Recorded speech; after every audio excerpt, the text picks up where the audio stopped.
कोल्हापुरातील नान्नी गावातील हत्तीन ही देशभरात चर्चेचा विषय ठरले। ती हत्तीन सध्या वनतारामध्ये उपचार घेते, तिची चांगल्या प्रकारे काळजी घेतली जाते। माधुरी ही हत्तीन कोल्हापूरला आणण्यासाठी सरकारने आज बैठक घेतली। त्याच बैठकीमध्ये झाला सगळ्यात मोठा निर्णय आणि कोल्हापूरकरांना मिळाला खूप मोठा दिलासा। कोल्हापूर येथील नान्नी गावातील मठ हा जैन धर्माचे तीर्थपीठ म्हणून ओळखला जातो। जैन धर्मामध्ये हत्तीला पवित्र मानलं गेलेलं आहे। गेले शेकडो वर्षापासून या मठामध्ये हत्ती ठेवण्याची परंपरा चालत आलेली आहे। नान्नी गावातील मठामधील हत्तीची दुरावस्था झालेली आहे असं सांगून त्या हत्तीनीला म्हणजेच माधुरीला वनतारा या अभयारण्यात हलवण्यात आलेलं आहे। हे खाजगी अभयारण्य असून ते अनिल अंबानी आणि अनंत अंबानी यांच्या मालकी हक्काचा आहे।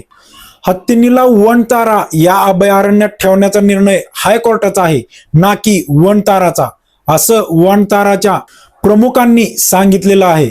गेले 34 वर्षापासून ही हत्तीन नान्नी गावामध्ये राहते, तेव्हापासून तिला काही झालेलं नाही किंवा तिच्याबद्दल कोणतीही तक्रार नाही। पण आता असा अचानक सरकारला किडा उठला की काय असा प्रश्न निर्माण होतोय। काय याच्यामध्ये अजून राजकारण आहे?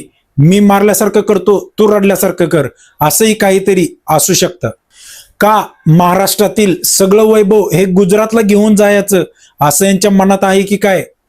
कोल्हापूरकरांनी माधुरीला परत आणण्यासाठी खूप संघर्ष केला, आंदोलन केली, जिओचे टोटल सिम बंद करून टाकले, जिओचे टावर सुद्धा उद्ध्वस्त करून टाकले। यामुळे अंबानी कुटुंबाला खूप मोठा फटका सुद्धा बसला। माधुरी हत्तीनीला परत आणण्यासाठी आज सरकारने घेतला सगळ्यात मोठा निर्णय। माधुरीला परत आणण्यासाठी मी मध्यस्थी करणार असा निर्णय देवेंद्र फडणवीस साहेब मुख्यमंत्री यांनी घेतला। मठाने एक याचिका हायकोर्टात दाखल करावी, तसेच राज्य सरकारही एक याचिका कोर्टामध्ये दाखल करणार। राज्य सरकार हे पूर्ण ताकदीने नान्नी मठासोबत आहे असंही त्यांनी सांगितले। हत्तीनीची निगा राखण्यासाठी एक डॉक्टरांचे पथकही तयार करणार।